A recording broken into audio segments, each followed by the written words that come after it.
पहले मैं जो भी ट्रिप प्लान करता था सब कैंसिल हो जाता था, अपने शहर से बाहर ही नहीं निकल पा रहा था। तो मेरे दोस्त ने कहा उधारी कर ले। अब मैं हर महीने शहर बदलता हूँ। मुझे एक ट्रैवल एजेंसी का भी बंदा आके बोलता कि सर आपको थाईलैंड में 4 days 3 nights मजा करवा देंगे। तो मैं चला गया और सच में 3 days 3 nights तो बहुत मजा आया, लेकिन 4th डे में बहुत ज्यादा स्ट्रेस में आ गया था क्योंकि अब मेरी नाइट्स खत्म हो चुकी थी। अभी रिसेंटली भी मैं और मेरे 2 दोस्तों ने जिंदगी ना मिलेगी दोबारा देखकर ट्रिप जाने का प्लान किया, बट ऑफ कोर्स हम जा नहीं पा रहे थे क्योंकि मैं और मेरे दोस्त दोनों को ऋतिक रोशन बनना था और हम 2 ऋतिक रोशन लेके जा नहीं सकते थे, वरना फिर क्रिस 3 बन जाती। और हमेशा ये ट्रिप प्लान करते समय इतनी प्रॉब्लम्स क्यों होती है? तो बताओ फिर किधर चलना है? हम कश्मीर चलते हैं।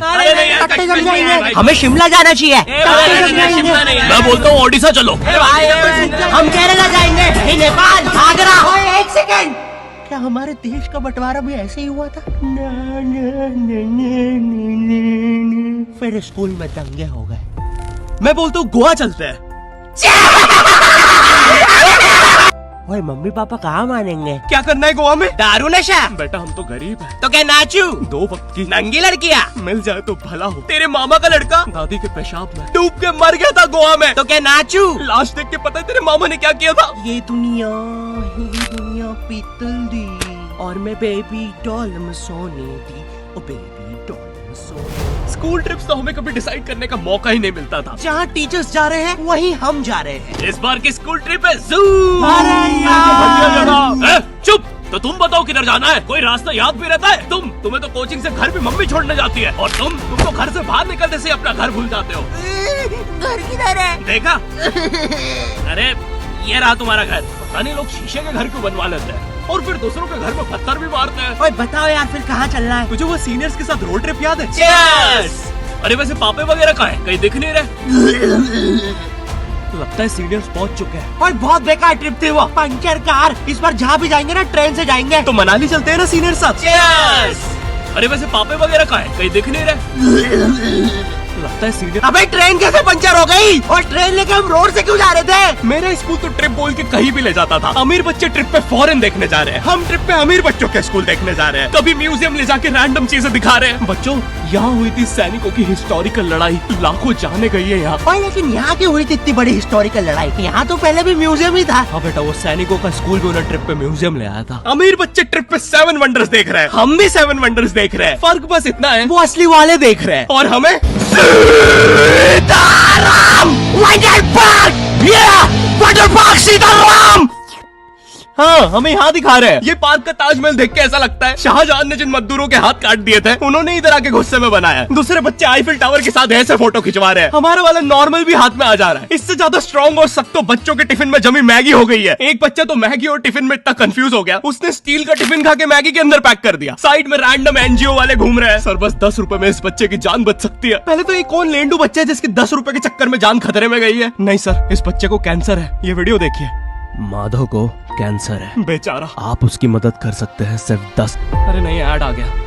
लखन को कैंसर है। अरे ये भीख मांगने लोगों के ऐड। 10 रुपए में मिल सकती है लखन को एक नई जिंदगी। अरे मेरा देगा इस गंजे को 10 रुपए। शक्ल देखो इसकी, क्या कुछ भी आता रहता है। लखन को, अबे हट। माधव को मिलेगी एक नई जिंदगी। प्लीज भाई साहब, माधव को बचा लीजिए। हम स्कूल ट्रिप अक्सर बसों में ही जाते थे और मेरी स्कूल बस तो ऐसी दिखती थी जैसे अभी दंगों से चल के आ रही है। बस के अंदर से नीचे का चक्का घूमते हुए दिख रहा है, कोई बच्चा इंजन में गिर के इवापोरेट हो गया है, कहीं से खिड़की का लोहा निकला हुआ है। एक बार बस का एक्सीडेंट हो गया, बाहर के लोग सेफ थे, अंदर के मर गए थे। और पीछे की सीट भाई, यहाँ पे बैठने के अलावा सब कुछ होता है। लड़ाई, मोहब्बत, उल्टी, फिर सब साथ में। फाइनल करते हैं, हम नेपाल जा रहे हैं। अरे नहीं, मैं वहाँ बचपन में गया था। तो नैनीताल? नहीं, बचपन में। आगरा? बचपन में। राजस्थान? बचपन। अबे कहाँ गया तू बचपन में? जा वो मुझे लेके गए। कश्मीर।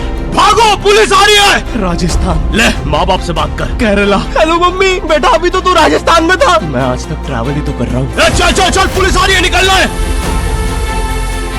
हमने कभी नोटिस क्यों नहीं कि अनिल के पैरों में चेन बंदी होती थी? मुझे ना स्कूल ट्रिप्स बस में जाना कभी पसंद नहीं है। शुरू करो अंताक्षरी लेके प्रभु का लाल दुपट्टा उड़ गया रे मेरे हवा की झोंका।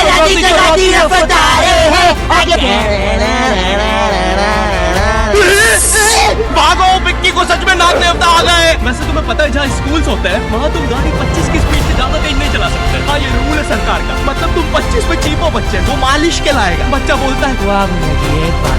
और कैसा रूल नहीं। 25 की स्पीड में ज्यादा दर्द होगा छिपाने में। धीरे धीरे निकल रहा है ट्रक ऊपर से, ना मरने दे रहे हो ना जीने दे रहे हो। कम से कम 100 की स्पीड में एक बार में किस्सा खत्म। 25 में तो एक्यूरेसी भी ज्यादा हो जाएगी। अब मैं 2 बच्चे चीप सकता हूँ एक साथ। कोई बच्चा बच गया, मैं गाड़ी घुमा के चीप दूंगा। और ये बसों में हमेशा एक बच्चे को चुल चढ़ती है और फिर वो बाहर किसी बाइक वाले पे थूक देता है। बाइक वाला स्लिप खा के गिर जाता है, उसकी बाइक वगैरह टूट जाती है। हाँ, वो थूक की स्पीड बहुत तेज थी। बाइक वाला तो सिग्नल पे खड़ा था, वो हमारी बस रुकवा लेता है। अंदर सब हरामी बोल रहे हैं हमने नहीं किया, तो वो अपना हेलमेट का कैमरा चेक करता है, पर उसमें वो बच्चे की इमेज बहुत ब्लर आई थी क्योंकि बहुत फास्ट हुआ था सब। पर बाइक वाले को पता नहीं था कि ये इमेज ब्लर नहीं है, वो बच्चा ही धुंधला दिखता है। वो धुंधला बच्चा पीछे छुप के बैठा हुआ है। बाइक वाला फुल गुस्से में। और ये यूट्यूब के मोटो ब्लॉगर्स तो इतने ड्रामेटिक होते हैं, पूरे समय हेलमेट का कैमरा ऑन। तुम इनसे नॉर्मल भी बात करोगे तो इनके हेलमेट के कैमरे में क्या रे, बच्चे को मारेगा? 10 को ले आ, नहीं मार पाए। रियली रियली सॉरी भाई साहब, आगे से दूंगी और पीछे से भी लूंगी, समझा ना छोटे लड़। लड़ने की क्या बात है, बच्चा है, जाने दो। फिर हमें लाया जाता है हमारे देहाती से होटल में, जहाँ वो अजीब से कपल्स मुंह बांधकर सेक्स करने आते हैं। इस होटल में आतंकवादी भी ऐसे ही आते हैं, तो अब पता करना बहुत मुश्किल हो जाता है कि ये एक दूसरे की मारेंगे या हम सबकी। इतनी कम फैसिलिटीज है इस होटल में, मरने के लिए भी टेबल फैन से लटकना पड़ता है। इतना पुराना होटल है, यहाँ MMS भी कैसेट में लीक होते हैं। और इतनी क्राइम पेट्रोल वाली वाइब है इस होटल की। लोग सेक्स करने आते हैं, क्राइम करके चले जाते हैं। यहाँ के आधे MMS में तो अनूप सोनी खड़ा होता है नंगा।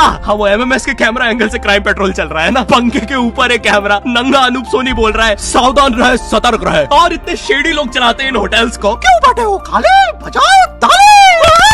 करियर ना अच्छा चलने के कारण मुट्ठी माउस ने अपना घर एक शेडी होटल में बदल दिया। मुट्ठी, तुमने घर का कोड अभी तक नहीं बदला? पता है ना पिछली बार रेत पड़ गई थी। गाय तोंडा, यही है ना वो चूहे का कोठा? क्या कोड बोलना पड़ता है यहाँ? किसका कितना चूसना चाहो? गाय साला, किसका कितना चूसना चाहो थोड़े ना, मिसका मुस्का मिक्की माउस। गोफी, गैस के सामने खड़े मुर्दे क्यों खा रहे हो? क्योंकि मुट्ठी होटल में सबको भूत दिख रहा है। और फिर ट्रिप के आखिरी में हमेशा एक बच्चा खो जाता है। सारे टीचर्स बहुत टेंशन में आ जाते हैं, बच्चे रोने लगते हैं कि अब वापस से सारे किले घूमने पड़ेंगे। सब बहुत नेगेटिव सोचने लगते हैं कि वो बच्चे को बच्चे पकड़ने वालों ने पकड़ लिया होगा, वो लोग उसके हाथ पैर काट के उससे भीख मंगवा रहे होंगे। टीचर सबको बोल रहे हैं बेटा पॉजिटिव सोचो, तो हम सोचने लगे उसे डॉलर्स में भीख मिल रही हो। और ये हाथ पैर काट के भीख मंगवाने का क्या लॉजिक है? जिनके ऑलरेडी कटे हुए उन्हें पकड़ लो, उन्हें तो पकड़ना भी आसान होगा, बस ऐसे गुल्लक जैसे उठा के वहां रखना है, पैसे उनमें आते रहेंगे। एक तो ये बच्चा घूमा भी पुराने किले के पास है, यहाँ शेर डकैत सब घूम रहे हैं। तो अब हम पीछे बैठ के पैसे लगा रहे हैं कि किसने पकड़ा होगा। पुलिस पास गए तो वो बोलते मिसिंग के 24 घंटे बाद लिखाती है रिपोर्ट, और 50 मेरे भी शेर पे, बढ़िया प्लेयर। पर फिर पता चलता है डकैतों ने पकड़ा था उस बच्चे को, शेर ने तो पैसे खा रखे थे मैच हारने के। हम सबके पैसे डूब जाते हैं, तो फिर हम सब शेर के इंस्टाग्राम पे उसके बीवी बच्चों को गाली बकने लगते हैं। हमने रोड पे उसके पुतले जला दिए, नाइट जियो पे उसका शो कैंसिल करवा दिया। कुछ लोग तो शेर को पाकिस्तान भेजने बोल रहे हैं, आधे लोग कंफ्यूज होकर शिखर धवन को गाली दे रहे हैं। और यही सब